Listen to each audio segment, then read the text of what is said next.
Bismillahirrahmanirrahim. Assalamualaikum warahmatullahi wabarakatuh. Budak merupakan warisan di masa lalu yang saat ini sudah dihapus dari sistem tatanan kehidupan manusia. Para budak biasanya didapatkan dari hasil tawanan perang, kemudian dibeli dengan nilai tertentu oleh orang-orang kaya. Perbudakan sudah ada sejak zaman sebelum Islam diwahyukan kepada Rasulullah Shallallahu Alaihi Wasallam. Pada masa itu, Islam memandang bahwa perbudakan itu sebuah fenomena yang benar-benar terjadi di masyarakat jahiliyah. Di dalam agama Islam, budak perempuan boleh digauli oleh tuannya meskipun tidak ada ikatan pernikahan yang sah secara syariat Islam. Lantas, mengapa Allah Subhanahu wa Ta'ala membolehkan seorang tuan untuk menggauli budaknya? Simak videonya sampai selesai agar tidak salah paham. Allah Subhanahu wa Ta'ala berfirman, "Dan orang yang memelihara kemaluannya kecuali terhadap istri-istri mereka atau hamba sahaya yang mereka miliki, maka sesungguhnya mereka tidak tercela." Quran Surat Al-Mu'minun ayat 5-6. Pada dasarnya, tujuan dari aturan tentang kehalalan menggauli budak itu sangatlah mulia, dan Islam hadir sebagai agama yang ingin menghapuskan perbudakan. Perbudakan bukan semata-mata penindasan, tetapi di sisi lain, perbudakan adalah bagian utuh sendi dasar perekonomian suatu bangsa. Sehingga, menghilangkan perbudakan berarti meruntuhkan sendi-sendi dasar perekonomian. Perbudakan juga sudah diakui oleh hukum yang positif dan dibenarkan juga oleh undang-undang semua peradaban manusia. Memiliki budak, menjual, menukar, dan mempertaruhkannya adalah tindakan yang sesuai dengan hukum yang berlaku secara universal.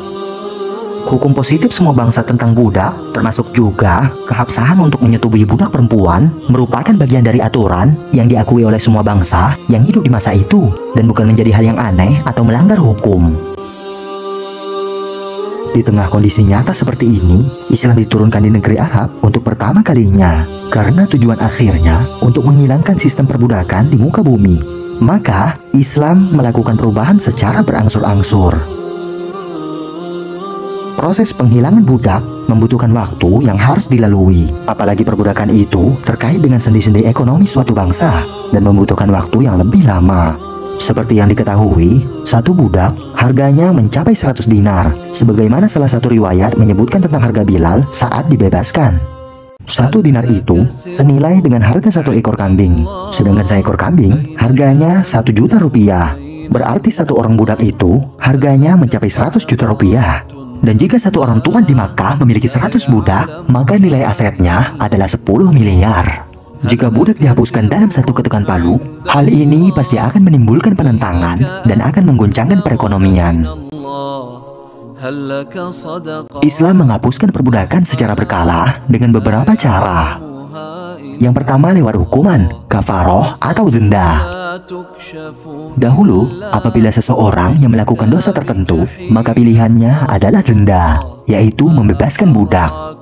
Kemudian yang kedua, lewat mukatab, yaitu seorang budak harus diberi hal untuk diberi hak untuk membebaskan dirinya dengan angsuran, yang dimana uang yang didapatinya dari 8 asnaf zakat.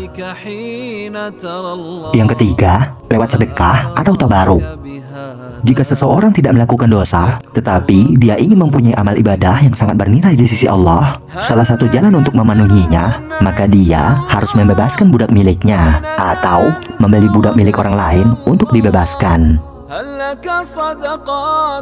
Kemudian yang keempat, salah satu cara memerdekakan budak ialah dengan menggaulinya. Karena dengan hal itu, saat budak itu melahirkan, maka status anaknya itu menjadi merdeka. Namun apabila pria merdeka menikah secara sah melalui akad dengan budak wanita milik orang, maka anak yang dihasilkan tetap menjadi budak.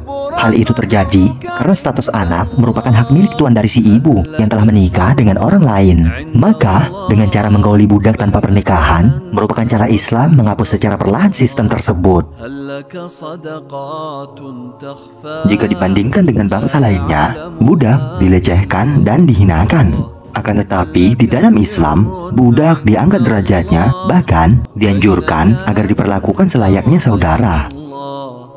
Rasulullah SAW bersabda, "Mereka para budak adalah saudara dan pembantu kalian yang Allah jadikan di bawah kekuasaan kalian. Maka barang siapa yang memiliki saudara yang di bawah kekuasaannya, hendaklah dia memberikan kepada saudaranya makanan seperti yang ia makan dan pakaian seperti yang ia pakai, dan janganlah kamu membebani mereka dengan pekerjaan yang memberatkan mereka. Jika kamu membebani mereka dengan pekerjaan yang berat, hendaklah kamu membantu mereka. Hadis riwayat Bukhari. Wallahu a'lam bishawab. Sekian dari saya. Wassalamualaikum warahmatullahi wabarakatuh.